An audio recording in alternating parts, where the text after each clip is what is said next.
Hey, it's me, Vicky Marie, with my Erin Patterson looking over my glasses. Good morning, good afternoon, or good evening, wherever you are in this crazy world we're living in. Forgot to put my banner on. Oh, I've had a mad morning. I mean, nothing negative, all good. But, classes, another video. I've been to the supermarket. Just a little bit of chaos. So I'm sitting down now to do this stream. So I haven't had chance to read any of what Mr. Mandy was saying today. I don't know what happened in the mushroom murder trial with the defence closing arguments continuing. So we're reading it blind, you know, or I was going to say the two of us, all of us, because, yeah, I haven't had chance to actually read what happened. Normally I have a little scan over it, but not today. So we're going to go through what happened in the latest day in this bizarre trial, and yeah, we'll be learning about it together. Completely new to me too. So first of all, as always, well, I've got a few things I want to say to you first of all. So I want to say thank you, of course. Thank you to all my subscribers, to all of you if you just watch. Thank you to any way you contribute to my channel. Special thank you, as always, to my members. And I'd think then, what day is it? I'm thinking, is it Thursday? Is it Members Live? No, tomorrow is Members Live. Exclusive Members Live. But thank you so much for being members. And if you're not a member, why not become a member? What else? Thank you to those of you who send me super stickers, those of you who sent me Ko-fis, PayPal'd me, sent me nice emails, ordered from my merch. So I have to remember, you know, I do forget things. If you want to buy Vicky Marie Chat's merchandise, the shop is now open. There are quite a few things now on the shop. The shop is on my Ko-fi link, which is, I'm going to put up here. So where you can buy a Ko-fi for the channel if you want to. That's also where the shop is, where you can buy the merchandise. And all the merchandise includes, the price includes pokage. No pokage involved. Postage and packing. So Princess Tia, yes, you know I'm talking about. You know, she's under my desk destroying a toy, aren't you? If you hear a noise, that's what's going on. There's murder happening right here and now. The German Shepherd, she is destroying one of the many dog toys that never stay in one piece. So yeah, and thank you to those who've already ordered merchandise. That's on its way to you as we speak. What else? I need the banner to remind me what to say. So yeah, thank you for PayPal and sending super chats. Anything that you do positively to support my channel, thank you so much. Somebody has sent me a few sort of, you send me media things like I've got a doll's house. People send me songs that they've made. It's so nice to think that people think of me in that way. This was something that was sent to me, like a little logo thing, crime scene, do not cross. And they've tried to get my hair right, they said, for Vicky Marie Chats. Thank you for that. Well, I didn't realise it was sort of see-through, so you can put it over other things. Don't forget my other social media. Somebody made this for me as well, though I put social media on it. Oh, no, this is not the social media one. Sorry, this is the Buy Me a Ko-fi, etc. Sorry. Right, I'm going to sneeze. Maybe not. So anyway, don't know where you are and what your temperature is, but here I'm in mainland Spain, just in case anybody doesn't know. It is 20 to 12 in the morning. It is 29 degrees. It is very, very humid. So I may have to put the aircon on, but I don't like putting the aircon on because that dries out your throat. But also it's quite noisy because it's a really old one. You know, I've had it about 20 years. So sometimes I can't hear myself think when I've got the air conditioning on. So what else? So now, hi replay crew. Thank you for watching. Not all of you managed to catch this live. Hi to replay crew. And now I always say hello, don't I, to my lovely lurkers. Hi, my fellow lurkers, because I am a lurker as well on other channels. And that's just something I just want to mention because I have been doing quite a bit of lurking lately. You know, just sometimes I go on other channels, just see what's going on in the streets of YouTube. And sometimes I sit and watch things and I think, why did I watch that? I don't know what it is. It's just like switch off sometimes. It's not me talking, somebody else is talking. But something I just wanted to say before I come in and say hello to everyone in the chat. I can see there's a lot of chatting going on. Always be wary about the personal information that you give out in the chat. Now, our chat is very nice, comfortable. We have a lovely community. And I know that people get comfortable in the chat because they feel like they're with friends, and they are. We are with friends, of course. But you always have to remember that on the internet, you do not know who else might be watching. And not all lurkers are lovely lurkers. You know, some people are lurking for different reasons to try and, you know, there's some very strange people out there. They've got nothing better to do than lurk on other people's channels and see what they can use against either the person who's, you know, the YouTube creator, which, okay, fair enough, you put yourself out on YouTube. You always got that chance that somebody's going to troll you, stalk you, whatever. That's a chance that you take. But I don't like to think of chatters who are just, you know, joining in the chat, relaxing, feeling comfortable with the other chatters. And sometimes they do give away too much personal information for me. Now, I've said this many times, but I haven't said it for a while. Do not give out any of your personal information. And when I say that, I don't even really don't give out exact areas where you live. I mean, if you say, oh yeah, I'm in Scotland, that's fine, or I'm in New Zealand, or I'm in Australia, or I'm in America, that's different because you're not saying a particular part. But I think you should be very careful of specifying any more than that. The other thing is, don't give away your personal information. Maybe if, you know, we talk about very emotional subjects, don't we? You know, in all my videos. And, you know, sometimes I tell you about my personal experiences and things that have happened. But for you, I would be very careful about talking too much about, you know, experiences you've had in any detail. I mean, it's different talking about general, because there are idiots out there who will use that against you. You know, they will use it against you and maybe even troll you, or maybe even, you know, stalk you in some way, because there's some fools out. I don't even, there's a lot that I could say that I'm not going to say because I don't get involved in all this shit. But to see it all happening is just horrible. So be careful. You know, and I'm going to say I haven't done it for a while, but if I think a comment is too personal, gives too much information away about somebody, you know, in all innocence that they're doing it. I know my chatters, they do it because they feel comfortable with the other chatters. But what you've got to remember is this, the chat is not only seen by the people that are chatting, it is not private. There are people out there who'll be watching that chat and, oh, a bit of information. Oh, I'm going to use that. You know, there's sad people out there. And you always have to remember, so protect your personal, you know, and a lot of you use your real names, which is perfect. But the thing is, that, do you see what I'm saying? That can make it easy for people to find you if they're that way inclined. Now, we can't, just like we can't get our head around the fact that Erin probably murdered these 3 relatives of hers. You know, if you're a nice, normal person, you wouldn't dream of doing that. So you can't get your head around it. So you don't think that somebody else might do it, but they do it. And they're doing it all the time because they're so sad. So it's just a little warning, because I don't want to see any of my chatters going through any distress because of something they might have said on my chat. And if you're one of those horrible lurkers, not the lovely lurkers, hello, fuck off and go and watch somebody else.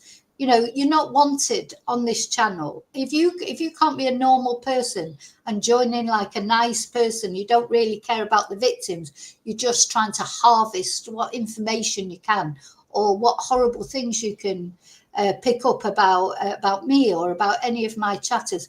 Go and watch another channel. You know, get a life. You know, that's a little message. You know, just bugger off. Okay, but to you lovely lurkers, thank you for watching. Now, a lot of people, of course, who just don't come into the chat because they don't feel confident coming into the chat, or they're not that sort of person. They just like to watch. Fine. That is perfectly fine. Thank you so much. I appreciate every one of you. But if you're on here for an ulterior motive, watching just for spite or trying to find something to be spiteful about, adios amigo. Okay, so now I'm coming into the chat. Say hello to those of you that are brave enough to enter into the chat. But just remember that. Don't give away your personal information. Now I've finished having my little rant. Hello, Tracy. Hi. Oh, just Tia. Just on cue, a dog starts barking outside, so Tia's got to join in. Hi, Lily Pauly. Hi, Alana. Hi, Bluebell. Hi, Miss Lee. Oh, God. Hi, I said hello to Alana. I don't think, I feel a bit sorry for this. I think Colin Mandy's defence for Erin is just bore the jury to death, and then maybe they'll forget about everything that's been said. Or I think his main defence is she's not on trial for lying. Thank God for her she's not on trial for lying. If she was on trial for lying, she'd be hung, drawn and quartered by now. So I think what Mr Mandy is trying to say is, yes, she's a liar, but that doesn't mean she's a murderer. Fair enough, I suppose. Hi, Sandra. Hi, Maria. Yeah, Mercadona is a fabulous supermarket. I've got a Mercadona delivery coming tomorrow. Hi, David. Gosh, there's a lot of chat in here. I've forgotten who I've said hello to. I said hello to Tracy.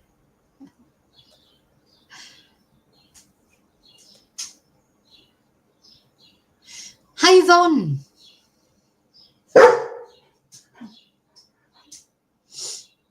Exactly, Bluebell. Some right nutters out there.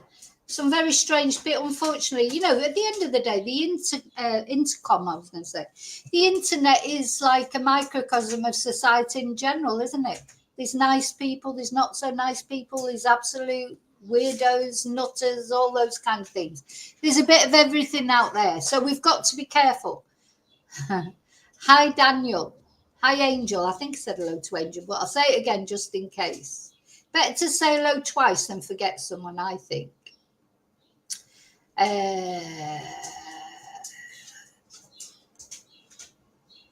Okay.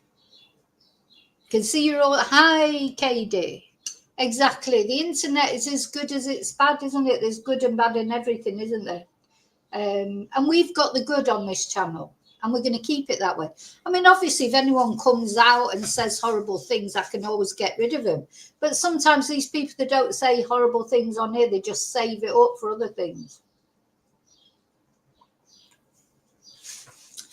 Gosh, I'm going to be doing a lot of drinking today because it's so hot. So let's get on with this, because it's another intense day. You know, these are intense days, aren't they? My God, they're certainly made up for sort of the beginning of this trial, when it was like lurching along and moving really slowly.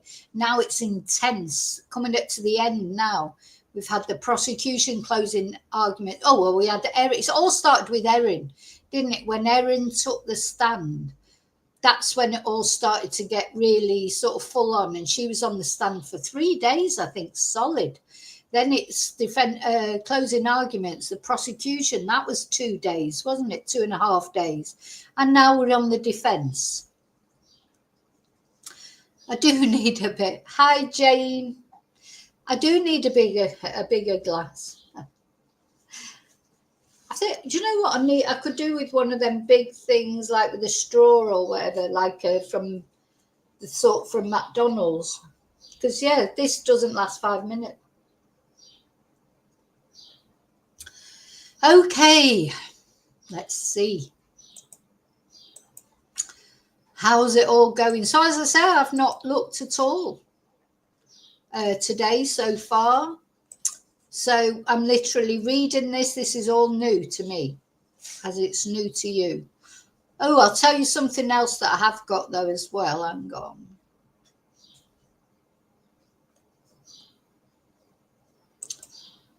Oh, God, it looks like there's quite a lot of it again. So I'm definitely going to need a bigger glass. I might have to get 2 glasses next time.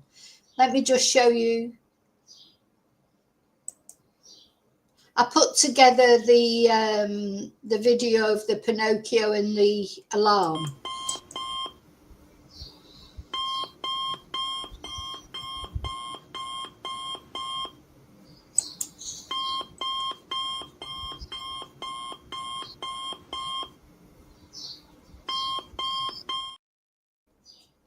I'm all prepared. Okay, here we go. Here we go. So, Colin Mandy will resume his closing address to the jury when the court reconvenes. Yesterday, Judge Christopher Beale gave the jury an update on the time frame of the trial. So remember, Justice Christopher Beale, he said his final instructions weren't likely to start until Monday, and he expected them to take more than a day. So we know that this is going to oh no, Tia, you've got to stop doing that. No, this is definitely going to go into next week, isn't it? Definitely. So she's when she barks, she's so ear splitting for me. Never mind for you lot. I don't know, it just, my head goes completely. Oh yeah, I was going to show you the picture of Justice Beale. So remember, Justice Beale, he said he will not start his instructions to the jury till next week. So we know, it's going to be probably at least right. Go in the bathroom. Go in the bathroom. Go on. Go on. No, go on. No mind looking at me.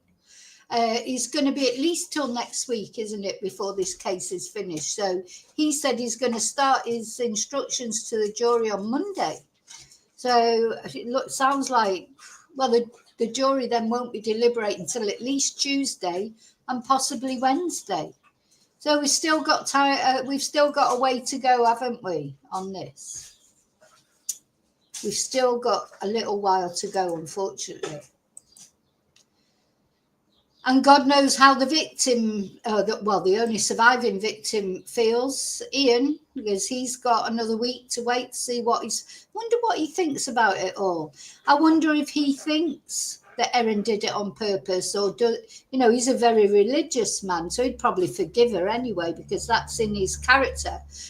But what does he believe, I wonder? Does he believe that Erin did it on purpose, or does he want to give her the benefit of the doubt, I wonder? Okay, so yeah, we know we've got a little while to go.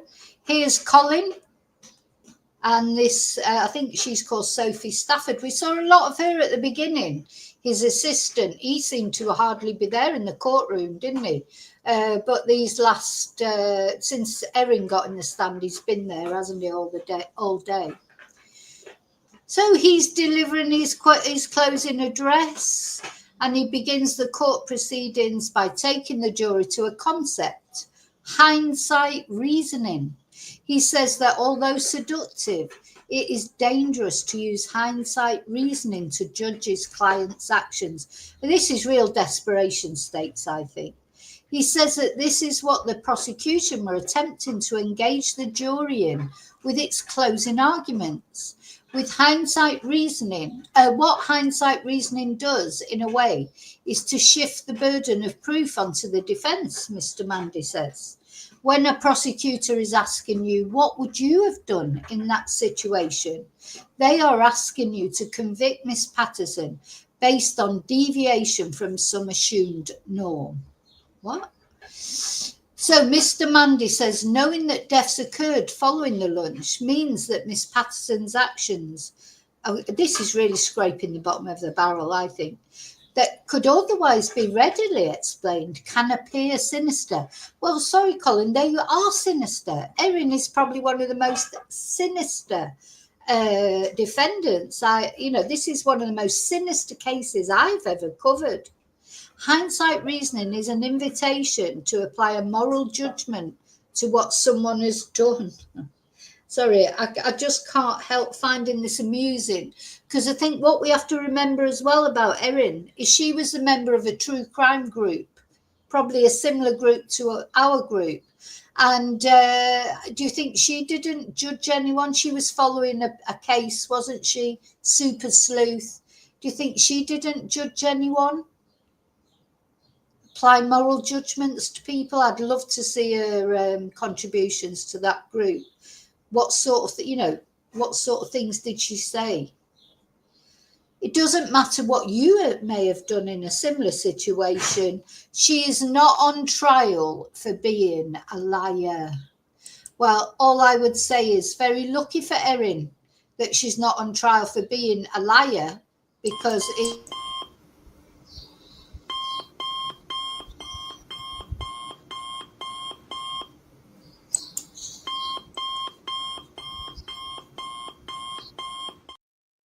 but what it does make her is a liar. And when people lie, why should we believe? My point is, why should we believe now what Erin is saying now, when she's admitted that all those other things she told were lies? So what's the difference now? Except she's trying to save her own skin. So she's got even more reason to lie. She lied when she didn't have a reason to lie. She lied about having cancer. She lied about not having a dehydrator, never having foraged mushrooms. She didn't have to lie. Now she has to lie to save her skin, but we're supposed to believe it's the truth. I think he's going to struggle. If this is going to be his defence, though, I don't think he's got any other defence. I think this is going to not work. So Mr Mandy says the outcome of the lunch corrupts how someone might view his client's actions in hindsight. It's like, remember, they used to call Keir Starmer Captain Hindsight. Now, hindsight is a wonderful thing, but I don't think it applies in this case. Bad outcomes can make alternative explanations seem less plausible, he says, even when those possibilities remain genuinely reasonable alternatives based on the evidence. Well, no.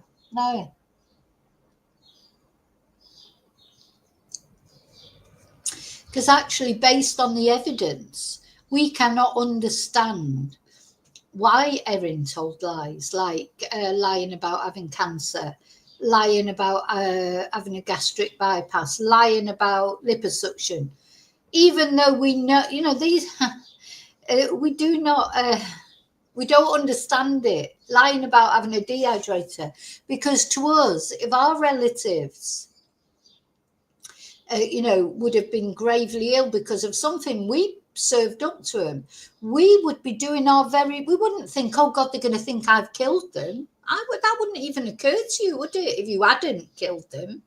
To me, that makes it more certain that she did, because if somebody came to my house for lunch and then they all fell ill, and then the police said to me, oh, have you ever dried mushrooms? I think, oh God, yeah, I did try those mushrooms. Must be that, you wouldn't think, oh, better throw that dehydrator away. Anyway. So he says that Erin's lies and actions did not change her intentions at the time of serving the meal. No, I agree. I think her intentions were always the same. So he asked the jury why Erin Patterson would have put her poison leftovers in the bin, or later told police where they were. He expresses confusion at the prosecution's explanations for those questions, taking a shot at the argument laid out by lead prosecutor Nanette Rogers. I might be doing the argument of the prosecution in injustice. Maybe it was more coherent than that, he says. The simpler explanation is much more likely.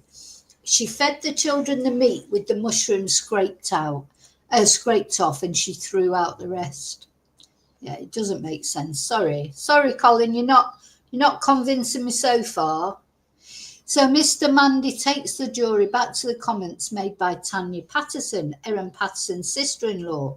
He reads out an exchange where Erin says that Tanya was wrong about her account of events. Remember, Erin said everyone was wrong, except her. Mr. Mandy revisits his cross-examination of Tanya, where she conceded she could be misremembering events following the lunch.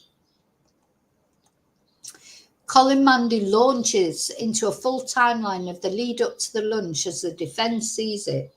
He begins by describing his client as a loving mother to her children. And again, he said that before, and I think that's contradictory. You know, it almost proves the prosecution's case to me, because if you take on board that Erin is a loving mother to her children, you can't understand why she didn't have her children straight down the hospital to make sure they didn't have these mushrooms in their system. So his argument, actually, to me, it endorses the prosecution's argument. Yes, she is a loving mother to her children. If you accept that, you don't understand why she was reluctant to take them to hospital to get them checked out, do you? So he emphasises the strong relationship that she had with her in-laws, Don and Gail. He recaps the early years of Erin's marriage to Simon Patterson and their time spent living in Western Australia. You know, and that doesn't hold up, does it? How many murder cases do we cover where the husband or the wife kills the partner? They all started off with a lovely wedding day. You know, they all started off with the smiles and the love and the this, that and the other, all of them. Even Chris Watts and Shannon Watts, even, you know, other cases of famous cases of people killing their spouses. Doesn't start off like that, does it? It starts off all lovely and all getting on with the in-laws and this, that and the other. But, you know, things change over years, don't they? They change. Relationships change. They sour. And not only their relationship,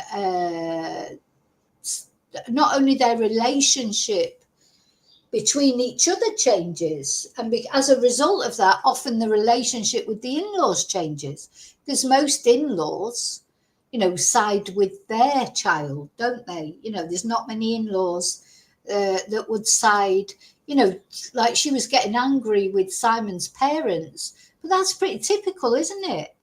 You know, parents will tend to side with their child, not with, you know, and also they're probably only getting one side of what's going on. When a relationship breaks down, if your adult child's relationship breaks down, they're going to come to you and say, oh, they're not letting me see the kids, or they're doing this, or they're doing that.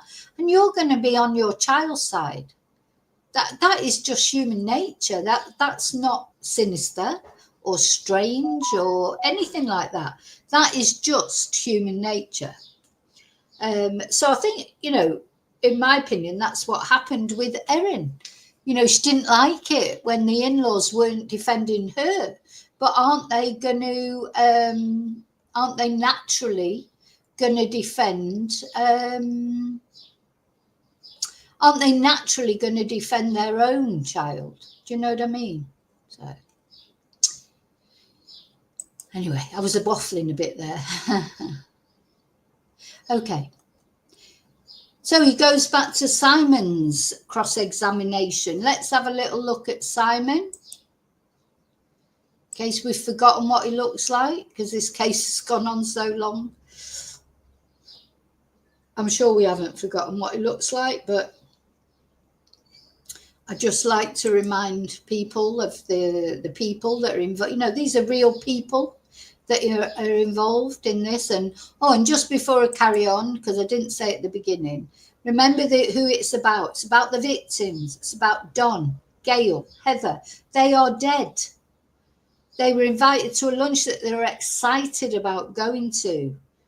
And they are now, you know, they died agonizing deaths. This is a triple murder case. And Ian was the only survivor. So I'm going to light a virtual candle. I'm on virtual candles at the moment. I am going to get one of those battery operated one, but I've decided I'm not lighting candles because apart from anything, it's too hot at the moment. But also the perfume candles, they upset my throat. My throat's not too bad today, is it? So, you know, fingers, my throat, it's like gets used too much from too much talking. So yeah, just a reminder of what's going on here. You know, what the real basis of this triple murder, I mean, that's big, isn't it?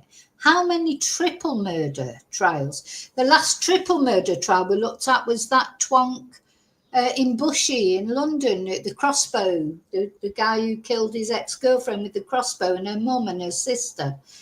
Triple murder is, you know, it's very rare. So during Simon's testimony, Mr. Mandy asked a barrage of questions about how well Erin got on with Simon's parents and how close she was with Don in particular. Simon told the court he believed Erin had loved his parents and that for quite some time they had formed part of her support network. Now, I understand what he's saying here. What Mr. Mandy is trying to suggest is what, you know, Erin got on well with this. But, you know, then you would think that nobody who had ever loved anybody had ever killed them. You know, most true crime cases are about people who kill people they love. They normally kill the people they love because if it's a rejected spouse. I've just realised I didn't put my nail varnish on. Might put that on in a minute while I'm actually talking. I hate it when I've got no nail varnish on. It's like lipstick. I feel like naked. You know, people kill people they love all the time, but they normally do it once that person's withdrawing from them, don't they? You know, people don't normally kill their spouse when everything's hunky-dory. It's when the spouse tries to leave them or the partner tries to leave them, isn't it? Or even with parents and things like that, when the parents try and throw the child out. It's unusual for parents to kill children, but it does happen. You know, so you can't presume that because somebody loves someone, they would never kill them. It happens all the time. And I think Erin probably, I don't think, in my opinion, and it is only my opinion, just the feeling I get, it's not so much of the feelings that Erin had for her in-laws. It was for what they would do for her and the attention they gave her.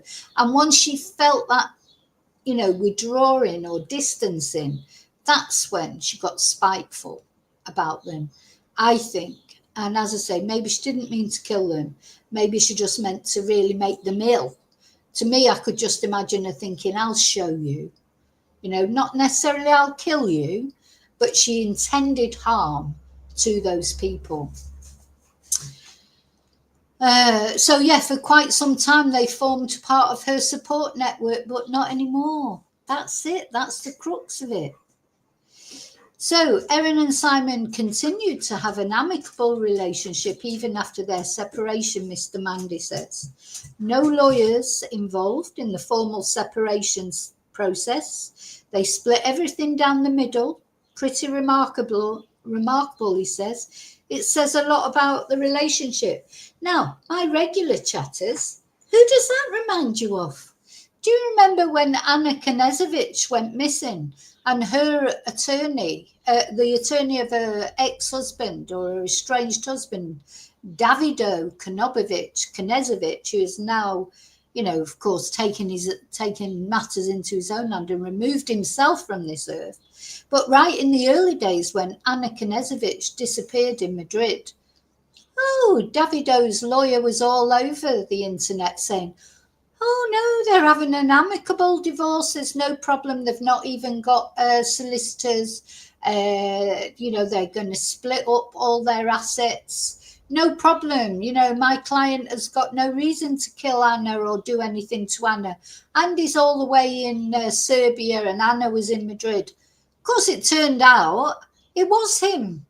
He came all the way from Serbia to Spain, killed Anna and took her out of her flat in a suitcase and buried her God knows where. We still don't know where Anna is.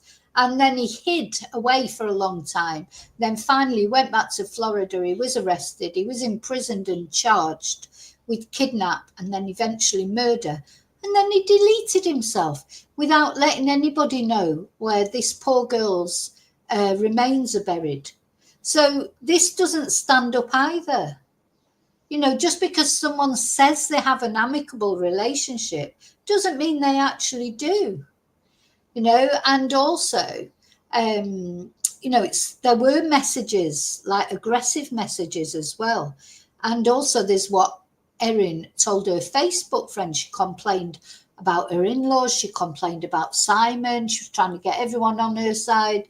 Like Simon was the bad person. Now, in any relationship breakdown, I'm sure, nothing's 100% one person's fault or the others. And I'm sure Simon probably did do some things that weren't too great. I'm pretty certain of that. But what he didn't do? He didn't poison 3 people and murder them. So he says that although the trial had drilled down to a conflict the couple had in December 2022, it was a brief period in a years-long relationship that had remained strong. And of course, don't forget, we don't get to hear in this trial about the times that Simon was ill and that maybe she'd tried to kill him before. So we haven't got to hear about, we'll probably find out about all that after this trial. There's a lot more that we don't know, and that will come out, I think.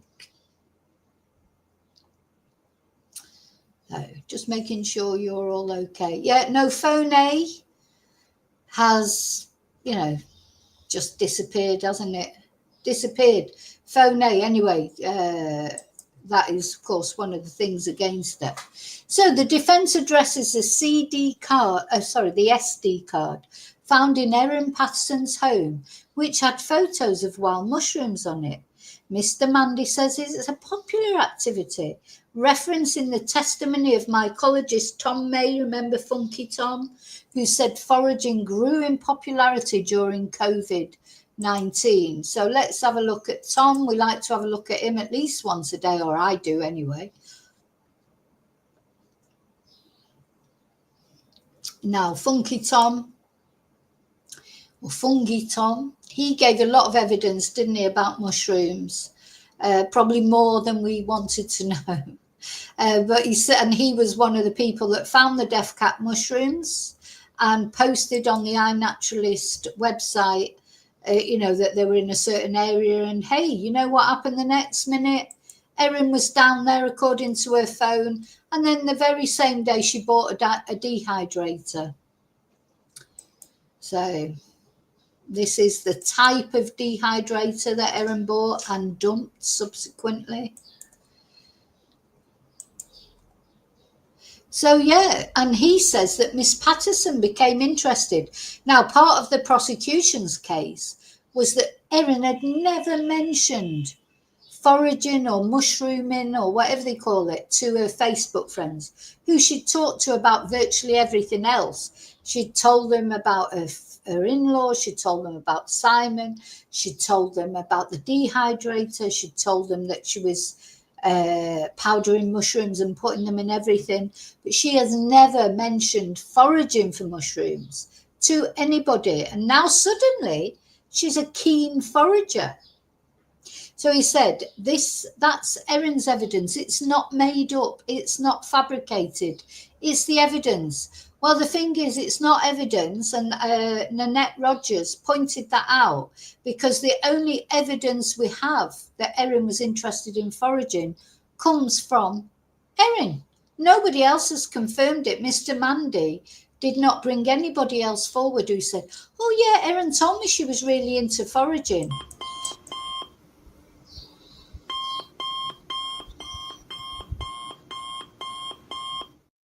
That is not evidence. That is what Erin says. And we can't believe a word Erin says because she lies. The jury is directed by Mr. Mandy to look at the photos, pointing out that Miss Patterson's children feature in many of them.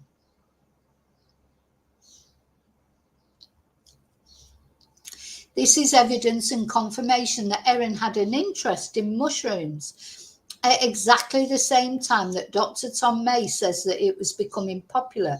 Now, don't forget, this disputes the evidence of Erin's own children who said they never went looking for mushrooms. And then Erin got around that by saying, oh, no, we never went looking for mushrooms. We didn't get up and say, I didn't say, oh, I'm going looking for mushrooms. We went for walks and we found mushrooms. But there is no evidence that she never said to her, you know, if you were doing that, what would you do? If you were on the Facebook and the social media, you'd be saying, oh, look, found these mushrooms today. I mean, I wouldn't, because I will never forage for mushrooms. Never. The thought of eating mushrooms that might have been peed on by dogs covered in insects and God knows what just doesn't do it for me. But Erin says they didn't go looking for mushrooms. They just found them on walks. Yeah. So he says, oh, the jury's directed to look at the photos, saying that the children feature in them.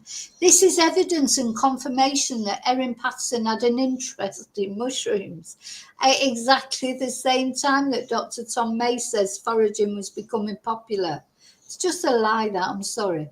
He says the interview Miss Patterson's son gave to police was consistent with the images from the SD card and Dr. May's testimony about the popularity of mushroom foraging. And he says that context is important. Her picking of mushrooms is only a big deal now due to the nature of the trial.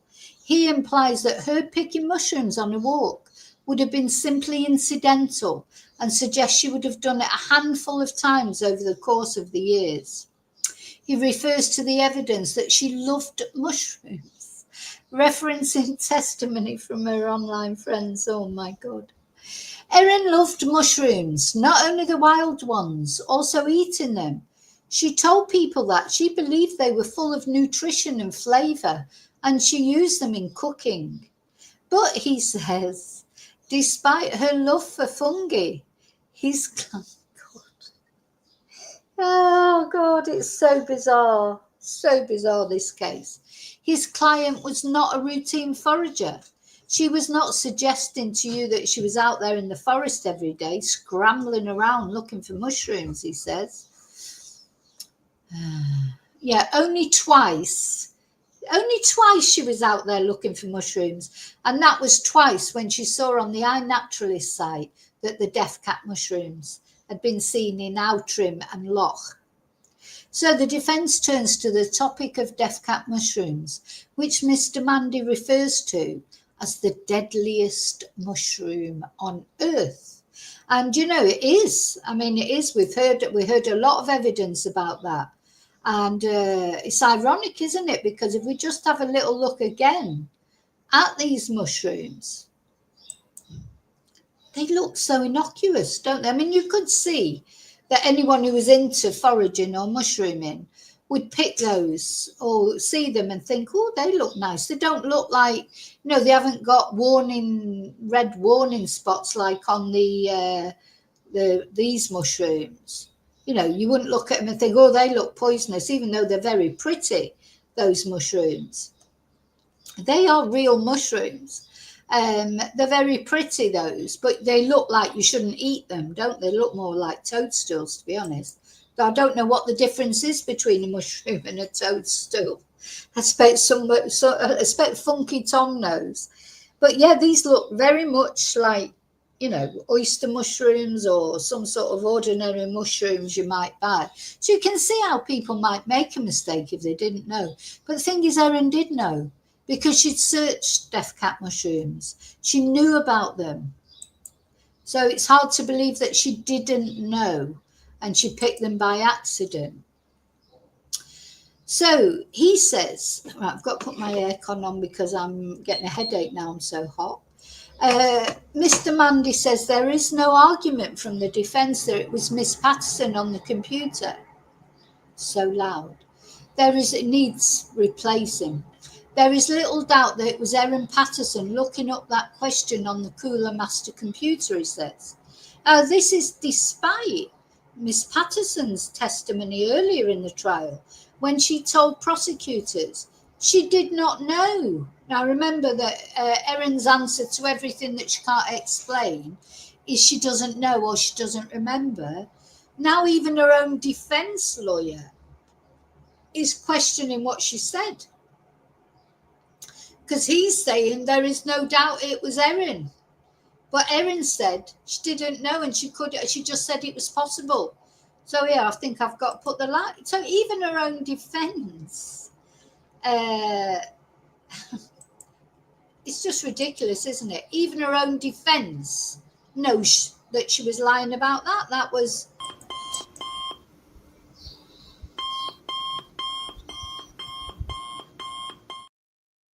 See, that was another lie, and it was another lie that wasn't necessary.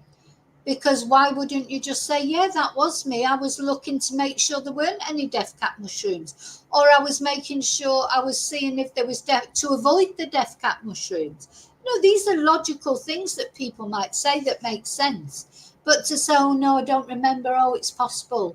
Because, you know, this is where a leaky memory comes in. The leaky memory that is selective and only comes into play when it's convenient for her, doesn't it? You know, she's only got a bad memory when it suits her.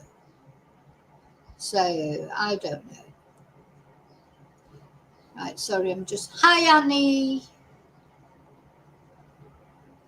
I know it's hot, isn't it, in the UK, I think, isn't it, now? You've got a big... did I say hello to Yvonne? I think I did. You've got a big heat wave coming, haven't you? Now, welcome to my world. Oh, dear. Yeah, you've got big heat wave coming this weekend, apparently. Like you say, you don't have aircon and fans. At least we've got aircon and fans. But it's still hot, even with the aircon sometimes. Okay. Oh, they take a break. So it says, during the closing arguments this week, we've seen more frequent breaks, so expect a few more pauses. I'm going to have to take a break in a minute and get another drink, but I won't be... I'll read a little bit more. Where are we? We take a break. And then they must come back from break. Mr. Mandy says, although he has confirmed his client's interest in foraging, it should not be tied to the events in July 2023. It's not suggested to you that foraging had anything to do with preparing the lunch. That would have been a better defence, in my opinion. He returns to the use of the computer to visit the iNaturalist website in May 2022. He says that Erin Patterson's search for death cap mushrooms was a search of idle curiosity before she ordered dinner that night. So she was just whiling around. Oh yeah, just let's have a look at death cap mushrooms. Now, as I've said, if the police came and looked at my search history now, they will find death cap mushrooms on there, because, oh God, I hope nobody's ever poisoned with them near me, so I'll get the blame.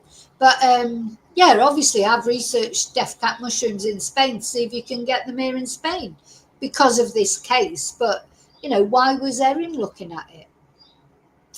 So Mr. Mandy says the roughly 2 minutes of time she spent on the page meant she only briefly wanted to see if they grew nearby. In seconds or a minute, enough time to zoom in on Leongatha and have a look. It was not a deep and abiding interest in this subject matter. It was passing attention. Whatever, Colin. He emphasises to the jury the rarity of death cap mushrooms in Gippsland. In terms of death cap mushrooms in Gippsland or Gippsland, I don't know how it's pronounced, they have only been observed twice ever. He says that'll be why Erin thought that she would never get caught out, because she was thinking, oh, it's so rare this, they'll never think of it. You know, that hospital, if Erin ends up being found guilty, the hospital deserves some sort of commendation, because not only they did at least save Ian's life, but they found out pretty quick, didn't they? I think Erin never thought for a million years that she would ever get found out. So he says the two sightings were made by Dr. Tom May and Christine Mackenzie, who both posted about them online and later served as witnesses in this trial. There's not one scrap of evidence that she actually saw these posts, he says. He implies it is unlikely that Miss Patterson would have been poised and waiting for the incredibly rare sightings to be detailed before going to pick the mushrooms. Extraordinarily, Erin acted on the only two sightings of death cap mushrooms ever. Gosh, that's ever. Flipping heck. Do you know what might have happened? Was she, because she did go and buy a dehydrator immediately that first day when she saw them. So was it, I don't know, maybe she was interested in, well, she'd never told anyone she was interested in foraging before. Maybe she was looking out for it. And don't forget, we haven't got phone A, so we don't know what was she hiding on phone A that she felt she couldn't give it over to the police? You know, maybe she was waiting for a sighting. Maybe she'd seen something. You know, just don't know what had triggered Erin to. Maybe she'd been thinking of doing something to these people for a while, or something to Simon anyway, but she wasn't sure how to do it. She was probably, remember, she was the super sleuth. She was looking for the perfect crime, wasn't she? The perfect murder, and she thought she'd found it. So the defence moves to the latter part of 2022, reiterating the good and loving relationship Erin Patterson had with her in-laws. He raises the misunderstanding that arose around Gail Patterson's 70th birthday party. He says his client felt hurt when she believed it was left off the invite list. Mr Mandy then reads Miss Patterson's apology to Simon to the jury, noting she is making the first move to apologise. He tells the court that everything was resolved peacefully with no further conflict. One day, a little spat. Erin's feeling hurt and left out. It's a complete misunderstanding, he says. She's got this wrong end of the stick and she's apologising. It's totally inconsistent with the way a cold-blooded, calculating person would behave. Is it though? Is it though? So he moves on to the child support issues that Erin and Simon had argued over. Earlier in the trial, we heard that Miss Patterson had stopped paying for school fees and medical bills for their children, following advice from experts. Mr Mandy again says we're looking at their exchanges with the benefit of hindsight and submits that it is an entirely unremarkable minor blow-up. It stands out in this case because it's the only one. Because these people are eternally polite to each other, he says. The Pattersons are always polite in their exchanges, so when Erin is honest about how she's feeling, that might have been a little confronting for them. They're a different generation as well, aren't they? You know, that generation, they don't show the feelings. I think Erin, she was an attention seeker, is an attention seeker. I don't think we can avoid, whether we believe that Erin is a murderer or not.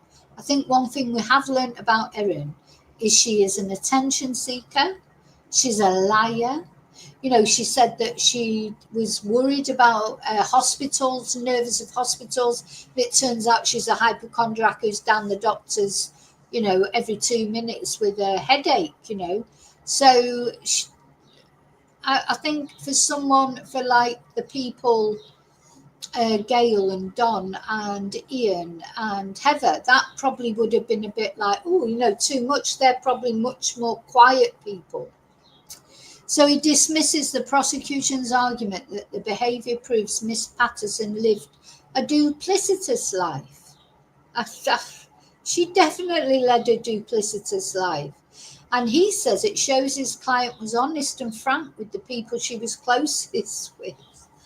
Oh my God. Colin, for goodness sake.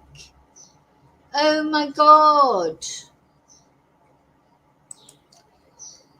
How can you say that?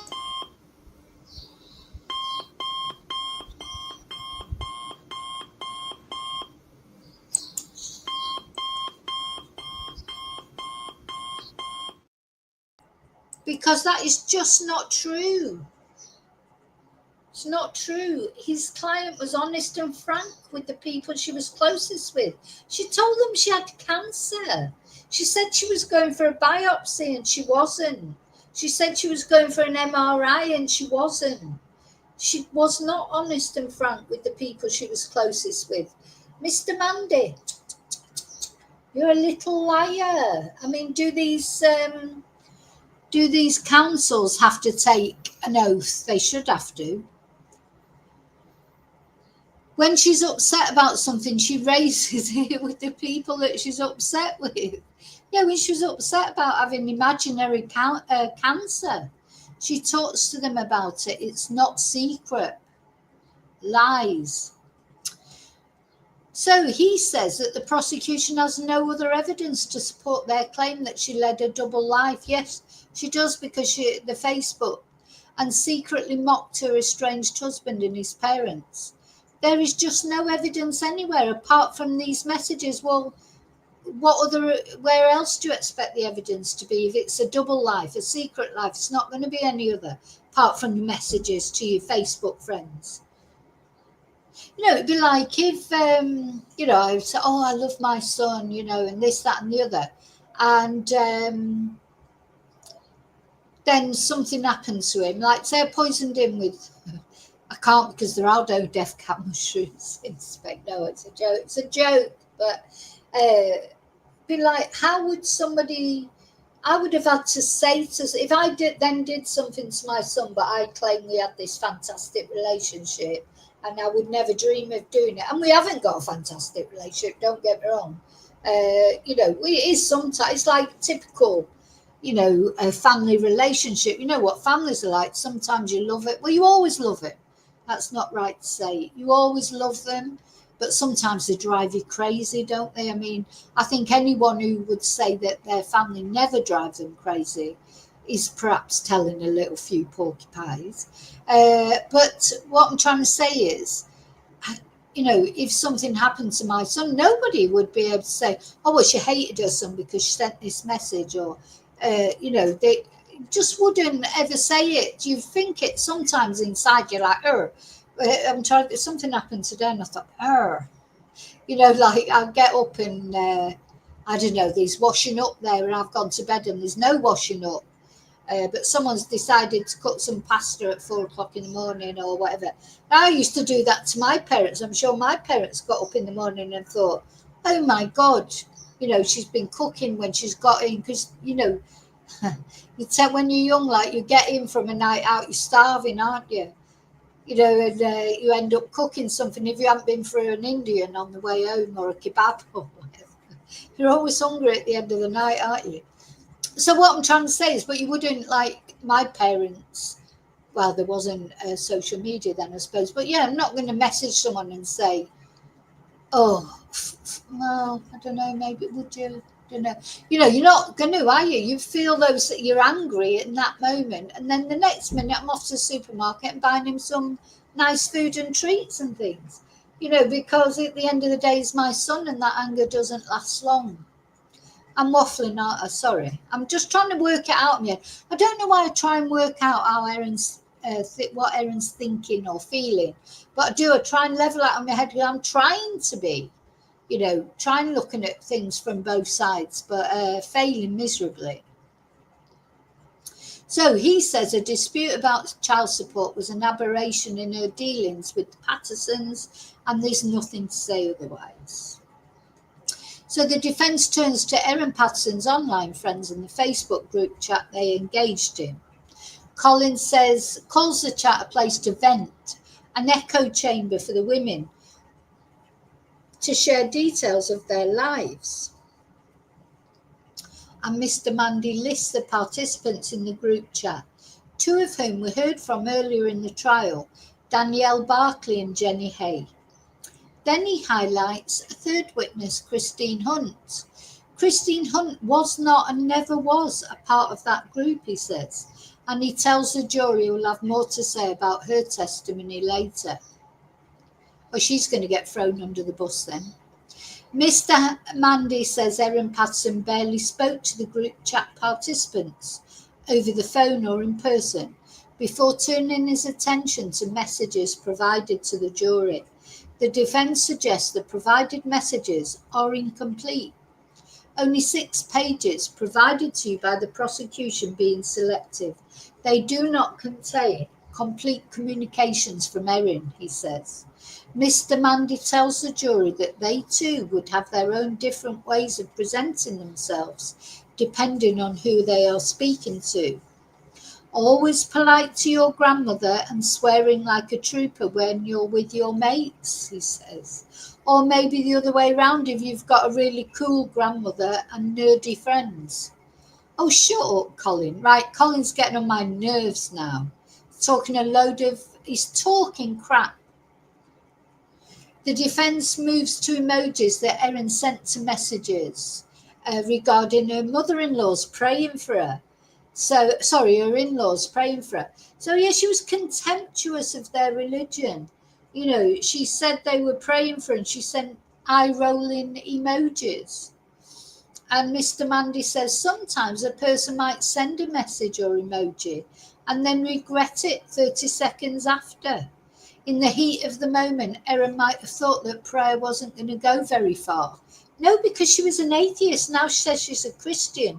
If you're a Christian, you'd be grateful for any prayers that somebody wants to say for you, whether you think they're going to work or not. If you believe in Christianity, if you believe in prayers, and somebody says, I'll say a prayer for you, you'd be so grateful because it's just sending out some positive energy to you. Erin was not a Christian. Erin is an atheist. She doesn't care about religion. She's contemptuous of their religion, I think, in my opinion.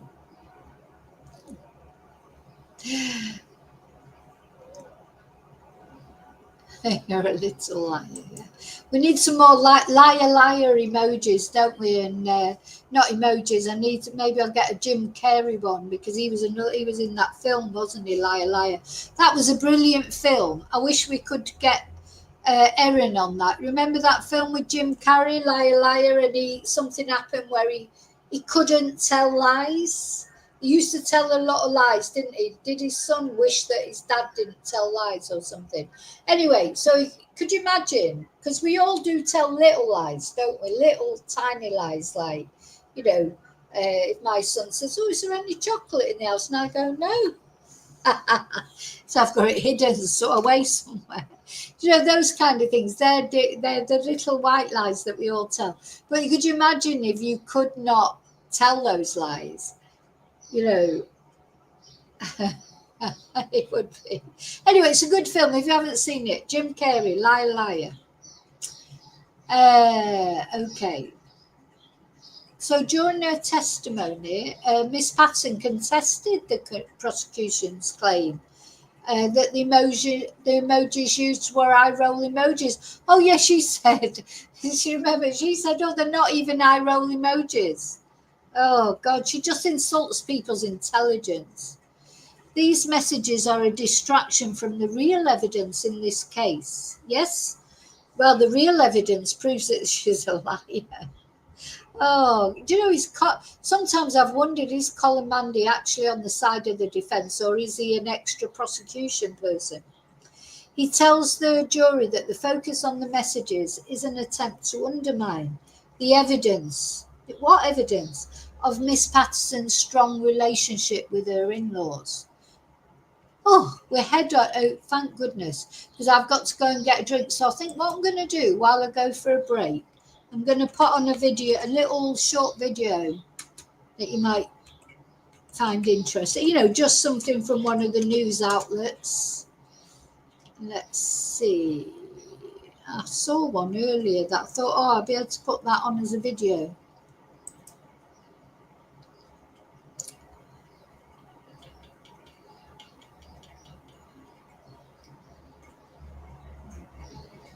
Let's have a look at this. Yeah, I don't think.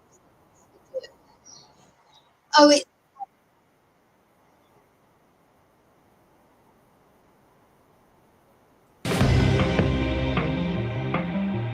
The sprawling Middle East crisis hits a new gear today after Donald Rogers SC is the Crown prosecutor. We've used a voice actor. Right, so I'm going to play this while just go and get a drink, have a bathroom break, talk between yourselves, be nice to each other. See you shortly.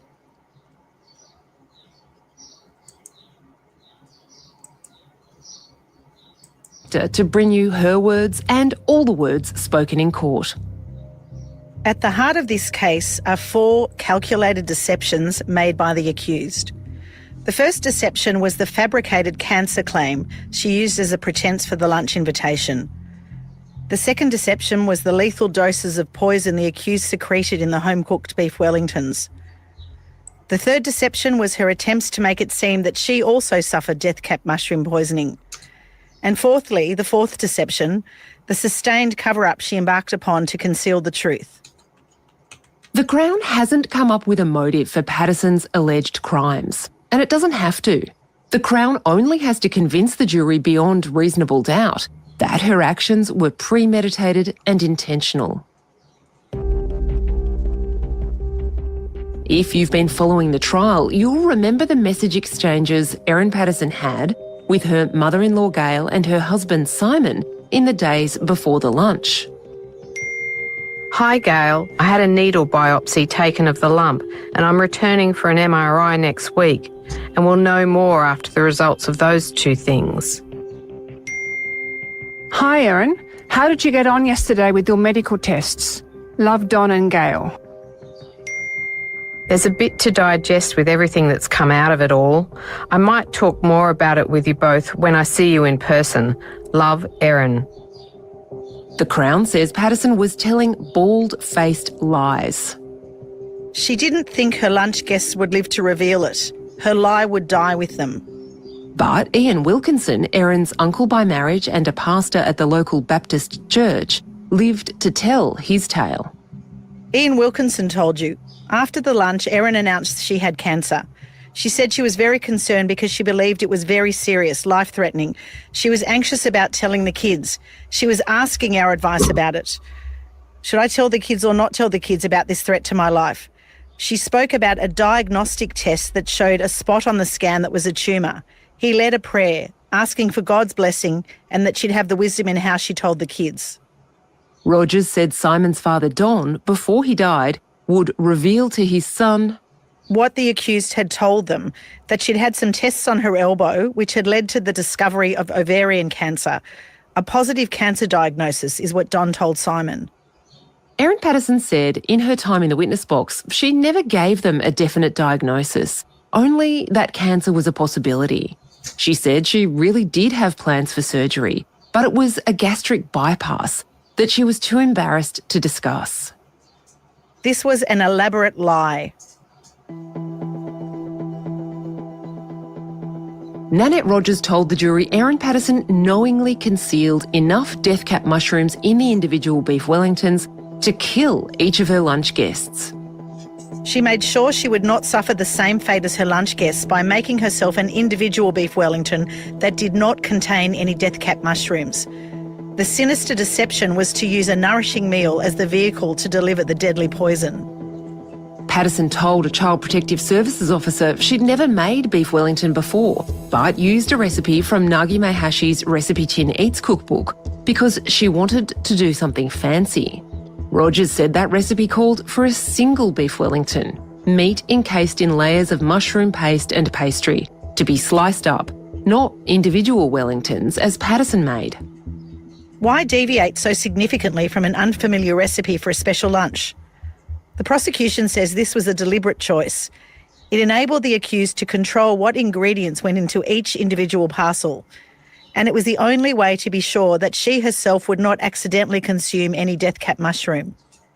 Rogers suggested Erin Patterson may have made 2 batches of mushroom paste, one poisoned, one not. In her evidence, Patterson said she'd added dried mushrooms from a Tupperware box to improve the flavour. The recipe book called for 700 grams of sliced mushrooms to serve 6 or 8 people. So she had 1.75 kilos of mushrooms for a dish that called for less than half. Why then would she resort to dried or forage mushrooms? She had more than enough. Patterson said she thought these were dried mushrooms she'd bought from an Asian grocer, but later realised they must have also contained dried death-cap mushrooms she'd accidentally foraged. Patterson's evidence was that she had saved the mushrooms because they were too strong for a meal she'd made previously. She said they'd smelt pungent, and the jury heard from expert witness Tom May that dried death-cap mushrooms had a very strong, unpleasant smell. Why then would you add mushrooms that smell funny and you're worried might be too overpowering to a special lunch you were preparing for guests? The evidence in this trial shows that the accused knew how to dehydrate and blitz mushrooms into a powder to hide inside food. That's a reference to a message sent to the friends she made in a true crime Facebook group in which she said she'd been hiding dehydrated mushrooms in her children's food in order to increase their intake of veggies. Rogers then turned to a website called iNaturalist, where users can post their observations about fungi growing in the wild, including their specific geographic location. There is no direct evidence as to where the accused sourced death-cap mushrooms. However, what the evidence does demonstrate is that she was aware of a website that could be used to locate death-cap mushrooms and that she had the opportunity to source those mushrooms at a time proximate or near to the lunch. Rogers said analysis of the devices seized from Erin Patterson's home showed she used the map feature on iNaturalist in 2022 to view the location of death-cap. Now, I'm back. I'm back in the room. It was more than, 9 seconds? It's probably 9 minutes, was it? Or not far off it. Anyway, yeah, bathroom break, got a new drink. Got my nail varnish. I'm going to do my nails while I'm watching. But anyway, just want to point out this the Australian podcast. It is interesting if you want to know more about the mushroom trial.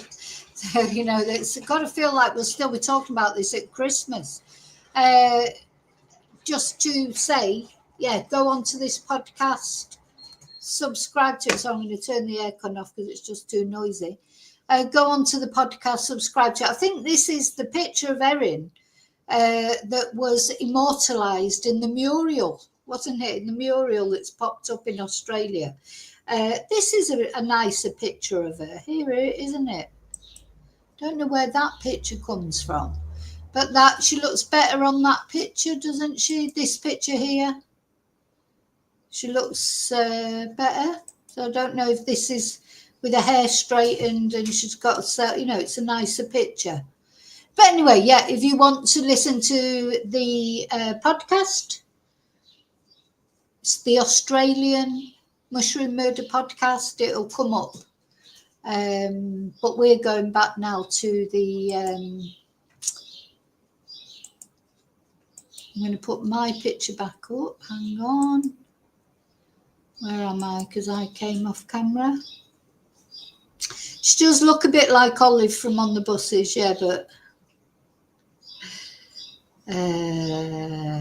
what am I doing? I'm trying to put myself back on there. There I am. I'm back. Hello. Okay, so I've got my drink. Let me just have a little drink. Got the ice. I put the ice in it while I just went to the loo for a wee. I've come out, the ice has melted. For God's sake.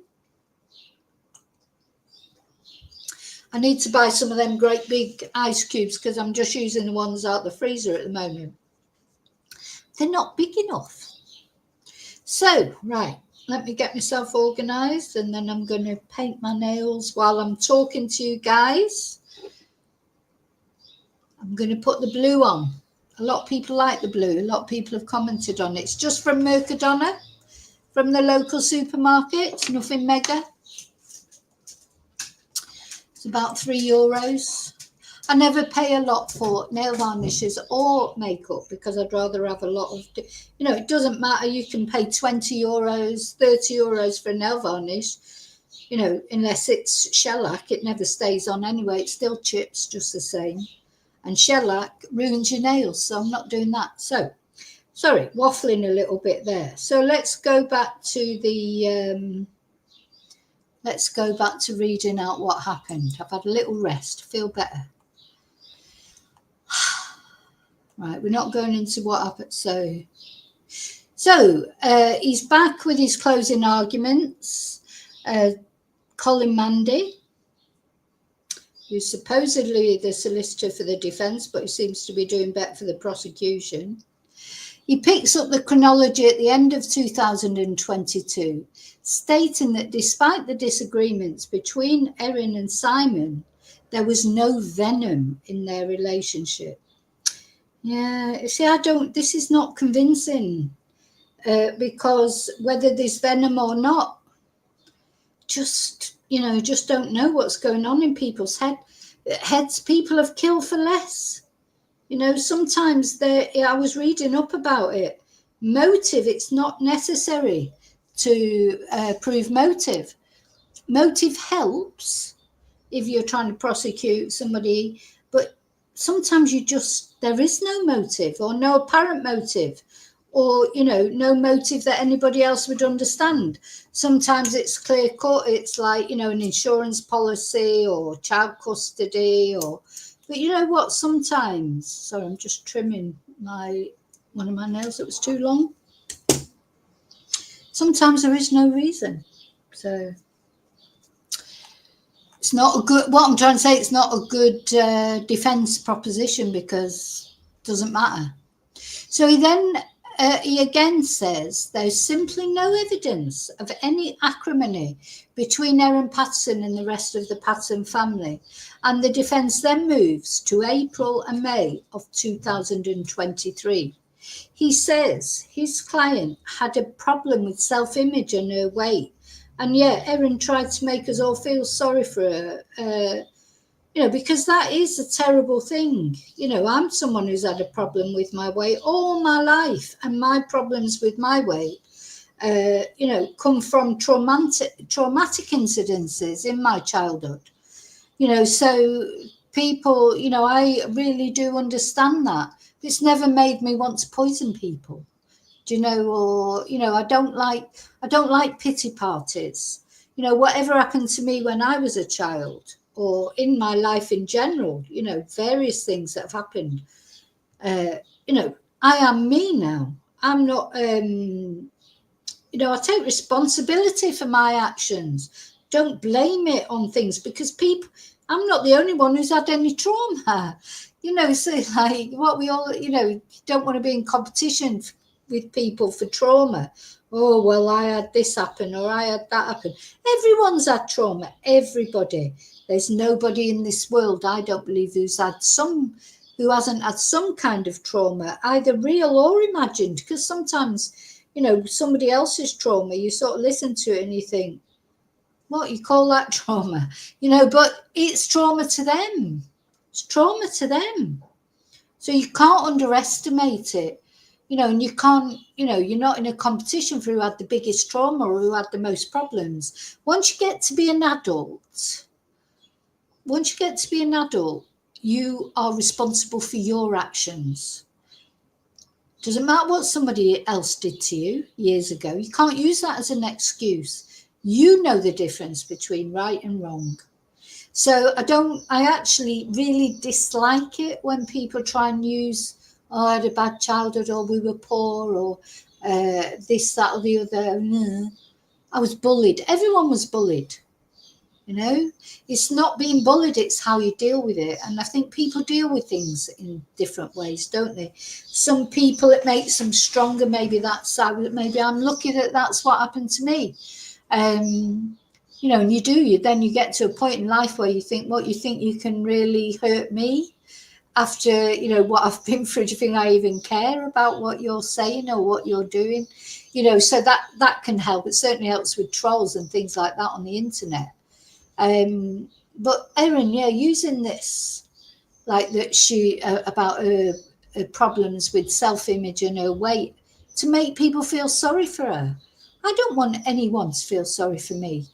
You know, I'm lucky. Most things in my life, everything. Thing is, you have to think like that. This one of my sisters, she would always say, you got to put it in the black bag and throw it behind you. That's what you have to do with bad relationships and things like that. Figuratively, of course, I'm not suggesting you put your ex-partner in a black bag and throw him over your shoulder. I'm saying that figuratively, you can imagine that. Take this person that's caused you maybe a lot of harm, but you still can't help but love them or whatever. You figuratively put them in a black bag or seal them up one way, throw them over your shoulder. You move on and leave them behind. So that's true of everything in life. You have a bad job, you know, you hated it. You can't live in the past, can you? And you don't know what's going to happen in the future, so you have to live in the moment. So maybe I'm always a little bit, I don't like people using excuses, because there are people that have been through terrible trauma that don't do terrible things to other people. I'm not talking about me there. I'm talking about loads of people out there that have been through unimaginable things that we can't even conceive of. They still don't go around and poison people or kill other people or take it out on other people. So he says his client had a problem with self-image and her weight and was known to have purchased dieting books. And he says his client contacted a clinic called Enrich in April and May looking for weight loss options. And of course, we know that this is not true, don't we? Prosecutor Nanette Rogers challenged part of this evidence in her closing arguments, saying that Miss Patterson's initial claim she wanted to undergo gastric bypass surgery at the clinic was a lie, because the clinic did not offer that treatment. So remember, when she was pulled up about it, about lying about she had cancer, because this is where the lie started, lying she had cancer, so she said, well, actually, I was going to have a gastric bypass. And then it turned out, oh no, it might not have been a gastric bypass. It might have been liposuction. And it turned out this clinic weren't offering that either. So all that was 3 lies right there and then. So, you know, let's have the lie thing up.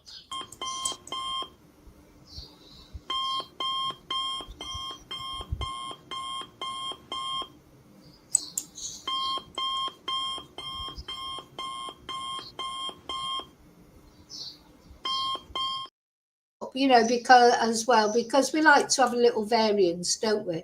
We like to have a little variance in these things.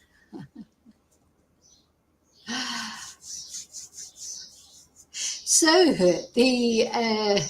my nail bar. If you want to come over, I'll do your nails as well. I do like doing nails.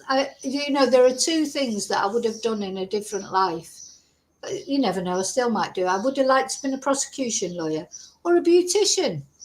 Talk about, you couldn't get more far apart, could you, from that? A prosecution lawyer or a beautician, they're my alternative professions that I would quite like to have done.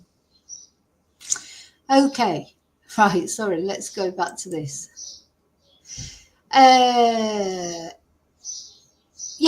So Nanette Rogers, she challenged this because it was a lie, because the clinic did not offer that treatment.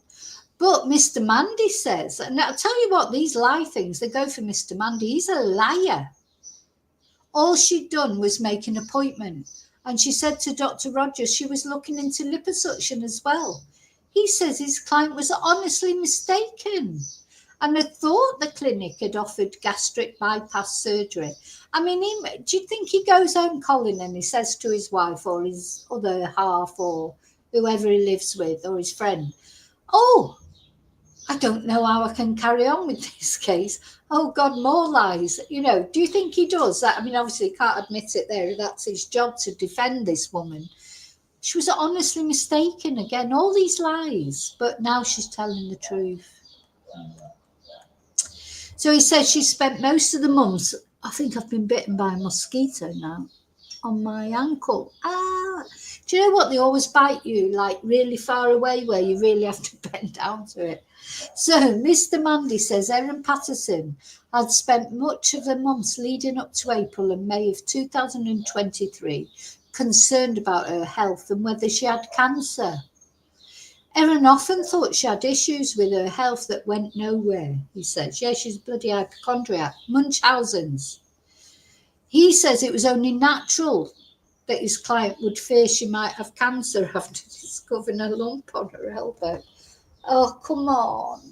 Come on. So you get a lump.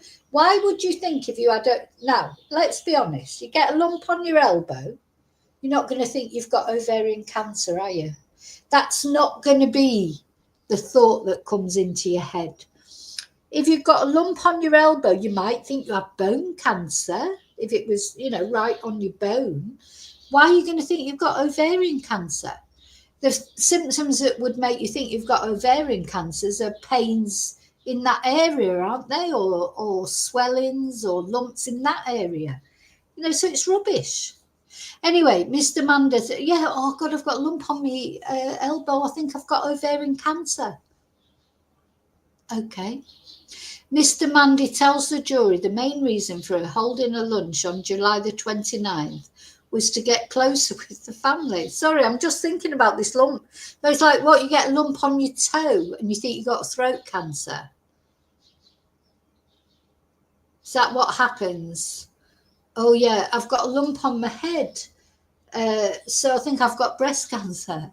I mean, come on, let's be sensible here. You know, you get a lump in your breast, God forbid that it ever happens. You think you've got breast cancer. You don't think you've got kidney cancer or any other type, do you? Anyway, Mr. Mandy says it's only natural his client would fear she may have cancer after discovering a lump on her elbow. So many lies. For what? What? Elbow varies, yeah. Oh, God, I've got a lump on my elbow. I think I've got ovarian cancer. Right, I've got to put the lie thing up for that because this is Colin Mandy who's lying now.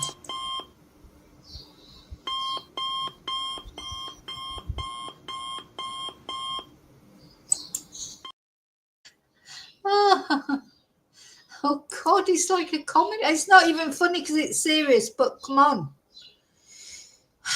So he tells the jury that the main reason for her holding a lunch on July the 29th was to get closer with the family. It was not so much the lump on her elbow that was important, but the love, the support, the attention she was getting. Yes, because she's a bloody narcissist. She just wants the attention, any attention. And that is the crux of it. She wasn't getting it anymore. That's why she did it. She was going to teach them a lesson. How dare they not give her attention? How dare they? How very dare they? God. So the defence says that Erin Patterson inviting her relatives to lunch with a suggestion she wanted to discuss her health. See, I'm going to laugh all the way through this because it is laughable. Sorry, it is. Was a ploy to garner love and attention from her relatives. Maybe. He says his client had felt hurt and isolated from her support network. Simon might have been isolating her a bit from the wider Patterson family, he says. There's something inside me that feels that if Erin is found guilty, there's a lot more that's going to come out about Simon. I think Simon, he was suspicious of Erin. Was Simon seeing somebody else? Is this more to this, I think? Medical appointments will keep those text messages and love and attention coming. It will provide a reason for people to be in touch with her and saying, how are you doing? How are you going? Be part of the family. Yeah, because she had she's got a sister, hasn't she? Got a sister? And she's got 2 children, of course. So she is part of that family. Anyway, Mr. Mandy says it was not a crime to have done this.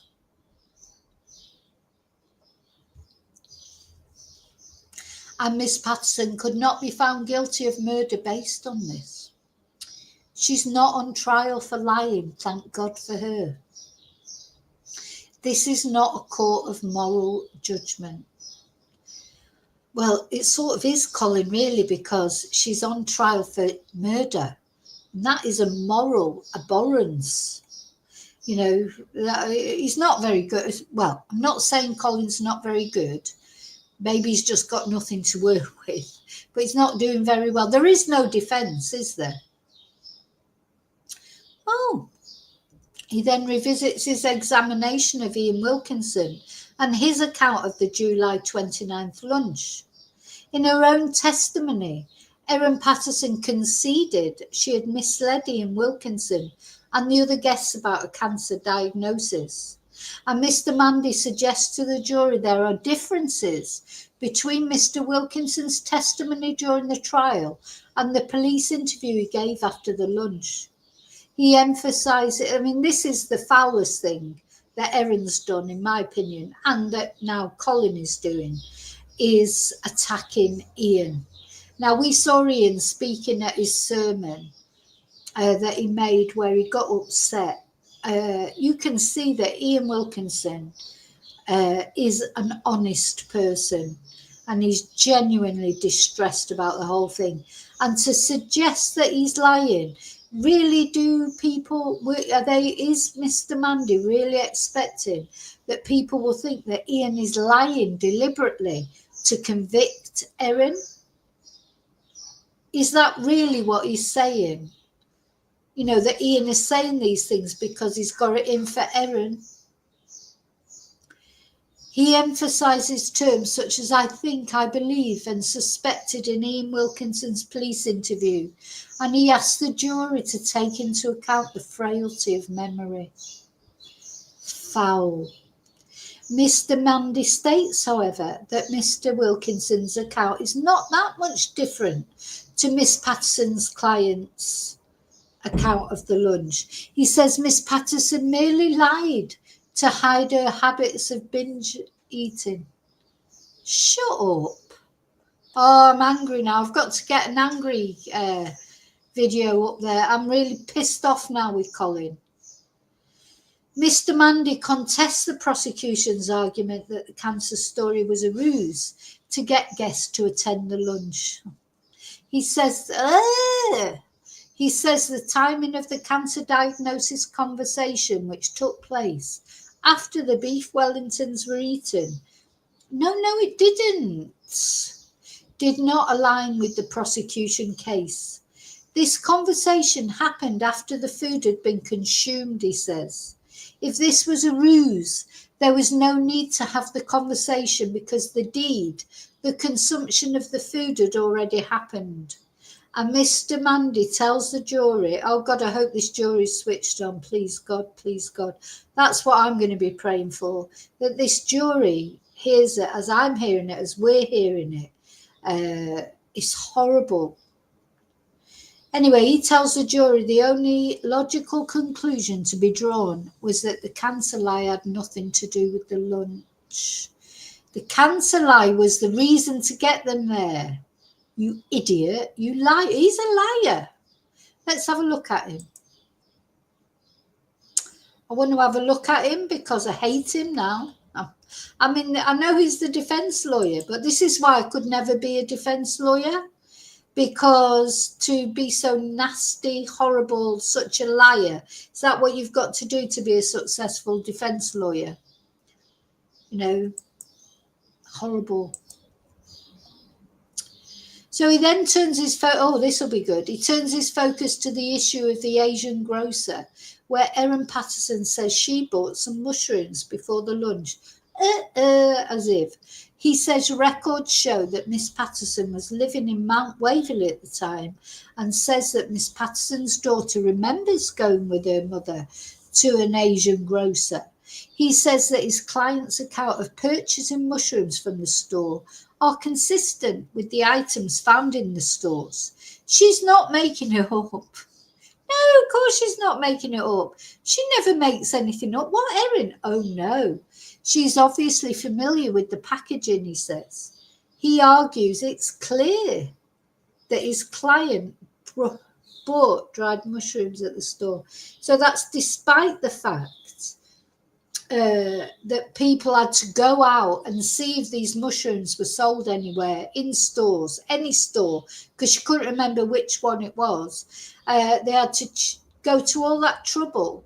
They found nothing. Nobody else was ever ill. So basically what he's expecting us to believe is that one packet of dried mushrooms that Erin bought from some Asian supermarket that she doesn't even remember which one or even where it was, that one packet had death cap mushrooms in it, but nobody else in that area never, was poisoned by death cap mushrooms.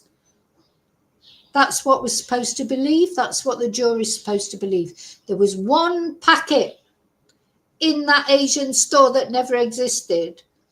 There was one packet that had death cap mushrooms in it. And, oh my God, Erin just happened to buy that one packet. Oh my God. And then she went off and bought a dehydrator, didn't she? So then he addresses, this will be fun. He then addresses Erin Patterson's purchase of a dehydrator. If the plan is to dehydrate death caps for one meal, you don't need to buy a dehydrator. You can dehydrate things in the oven. Why do you need a dehydrator? Fan forced to low temperature. Come on. Is this his defence? He then contests the prosecution. Well, why did she buy dehydrator then on the same day that death cap mushrooms were seen? That's, why doesn't he address that? He talked about the prosecution cherry picking evidence. If anyone's cherry picking evidence, it's him. What's the reason then that on the same day she was in the area that death cap mushrooms were seen, she then literally a couple of hours later went and bought a dehydrator? Why? So he then contests the prosecution's argument that Miss Patterson tried to hide mushrooms inside the beef Wellington, saying there would be no need to hide mushrooms inside a mushroom paste. And he refers to it as one of the many, many logical inconsistencies in the prosecution case. Time for lunch.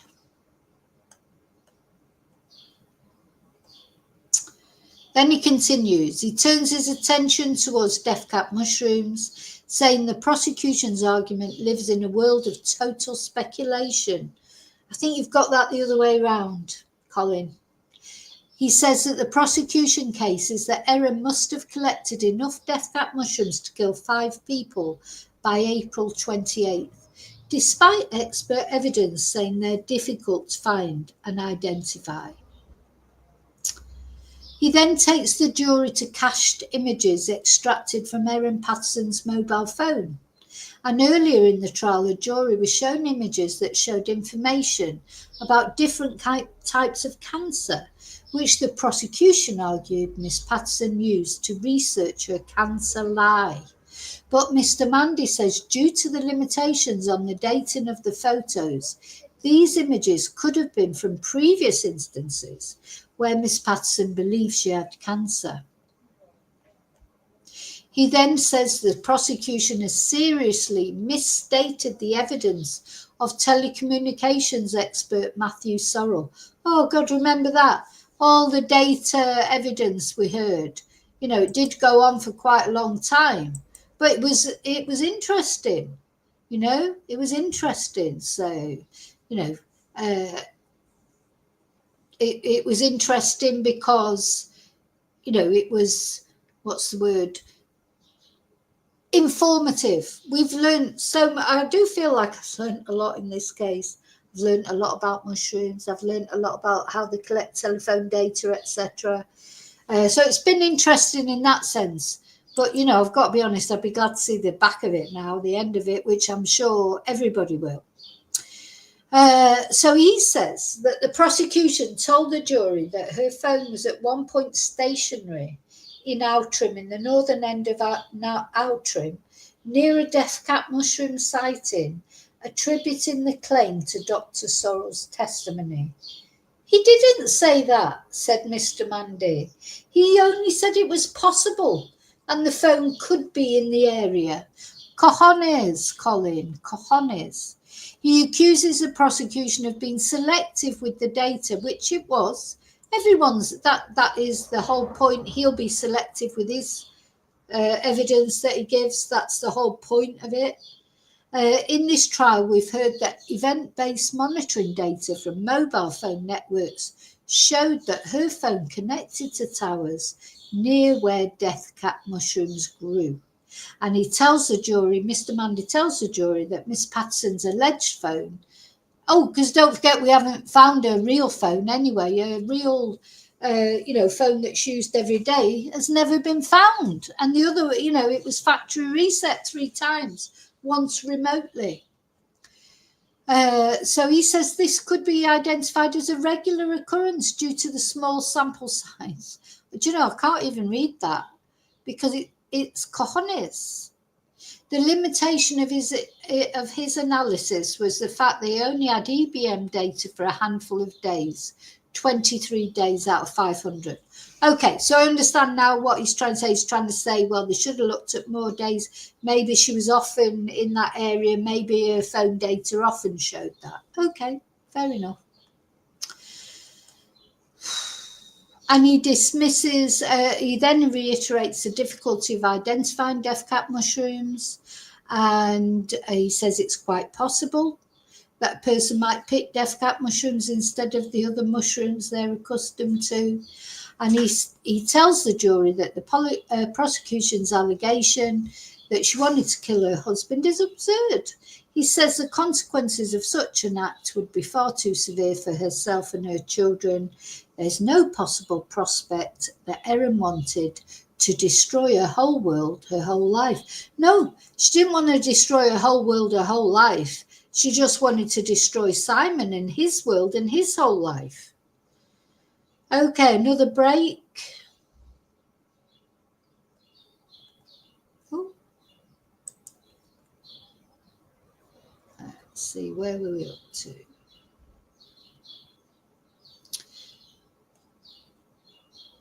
So they had a break. Oh, he's going to talk about, right, we're out for another break. So they come back and he returns to the July 29th lunch and the preparation of the beef Wellington. And he says that if the prosecution is arguing that one beef Wellington was safe and the others were poisoned, Erin would need to be very careful in preparing the meal. He suggests to the jury that the only way to differentiate, sorry, I've got to put another coat of nail varnish on. The only way to differentiate the safe beef Wellington would be to mark the pastry in some way. No, she did it with plates. So he then suggests that Ian Wilkinson was wrong about his claim that Miss Patterson used different coloured plates at the lunch. Why would Ian say that if it wasn't true?